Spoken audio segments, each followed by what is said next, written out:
New twist in a story we've been closely following here on CBS Mornings, a surge in so-called romance scams. According to the FBI, there's a major new category of these scams, crypto dating scams, where fraudsters convince people to put their money into fake cryptocurrency investments. The analytics firm Chain Analysis says more than $7.7 billion was stolen in cryptocurrency fraud worldwide in 2021. Our consumer investigative correspondent, Anna Werner, shows us just how devastating those scams can truly be. I think the biggest thing that I will be sad about is not being able to share anything with her. 24-year-old Nicole Hutchinson lost her mother, Cynthia, in February 2020. Any memories or experiences.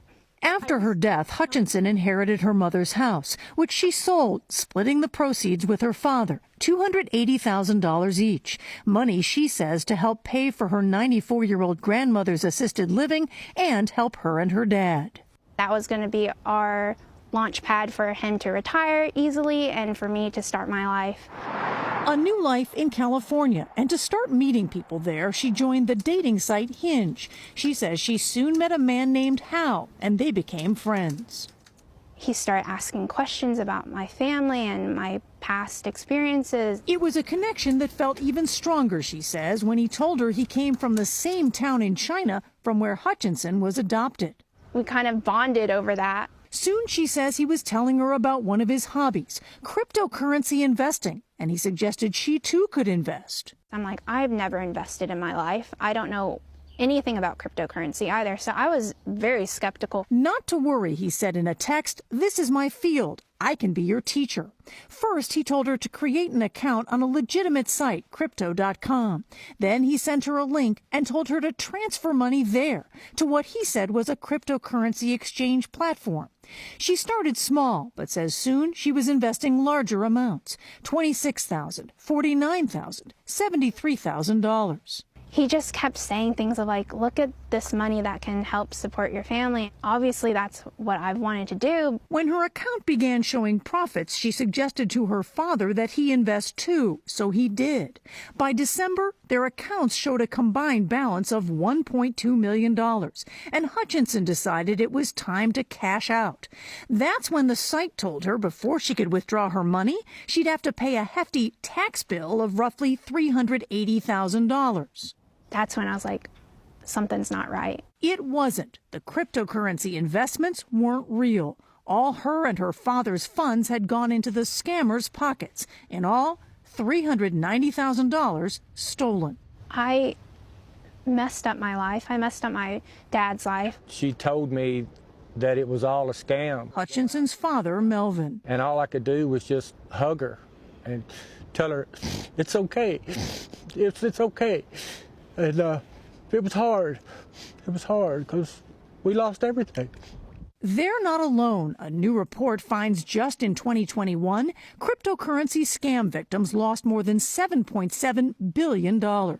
Anybody that's really trying hard to get you to invest in cryptocurrencies has a motive. Rich Sanders investigates cryptocurrency scams as co-founder of company Cypherblade. We asked him to look at Nicole Hutchinson's transactions to see how she was scammed. This does seem to be what's commonly referred to as a pig butchering scam. That's right. It's called a pig butchering scam, where scammers patiently work their victims before moving in for the kill. The name really comes from the fattening up before the slaughter. In Hutchinson's case, he found her money started in those legitimate cryptocurrency accounts. But the links the crooks told her to transfer the money to were actually digital wallets belonging to the scammers. And his firm traced other money going to those fake addresses too, likely, he says, from other victims. It is easily a 10+ million figure amount. So you're saying conservatively they've scammed at least $10 million in your estimation? Absolutely. Money, he says, likely went to an organized ring of scammers operating out of Asia who prey on inexperienced victims. I think he really played off that I was naive and not knowing anything about crypto and taking that and running with it. Hutchinson and her father are now living in his RV. I just hope others don't have to fall for it. So if me sharing the story helps that, then I'm so grateful. As for the scammer, her father says, I hope that there is some justice in life, and he reaps his.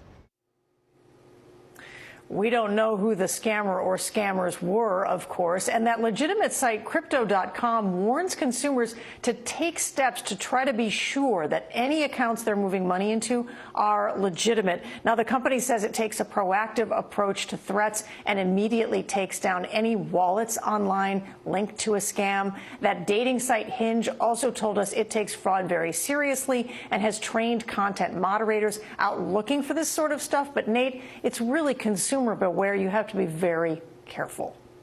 And I don't know everything about crypto, but I do know that money can disappear and it can be lost forever. Is there a chance for her and her father to get their money back?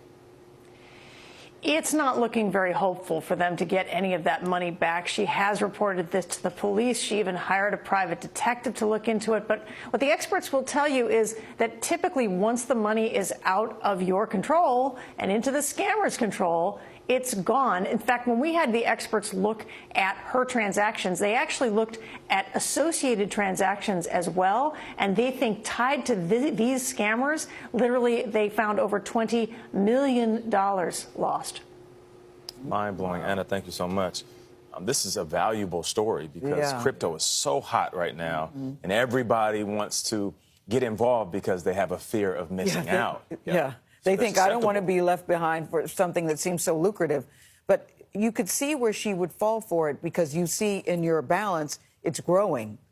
So you think, which was a fake account. Which was a fake account. But if you see $1.2 million, you're like, Dad, come on, we got to invest. Crypto feels so technical that you're grateful that this friend, quote unquote, is helping you, guiding you through it and everything. Very clever of the fraudster to say he was from the very same village she's from in China. Playing on those emotions. Playing those games. My only advice say is, something? Go ahead. Go ahead. I would just say checks and balances. You know, if like you said, if something seems too good to be true, it probably is. But if you have multiple people with multiple levels of expertise checking on your investments, then maybe somebody could say, wait a minute, there's 1, 2, 3, maybe even 4 red flags. Do not do this. I just want to say kudos to Dad, because I don't know many fathers who would respond the way he did to say, look, it's going to be okay, we'll be all right. A lot of people would be very angry at her and certainly very angry. He responded with a hug. That's an amazing thing. I know. thing. I think that's And I think situations like this are what GoFundMes are really for. So hopefully people can band together and help them get back on their feet. That was a great story.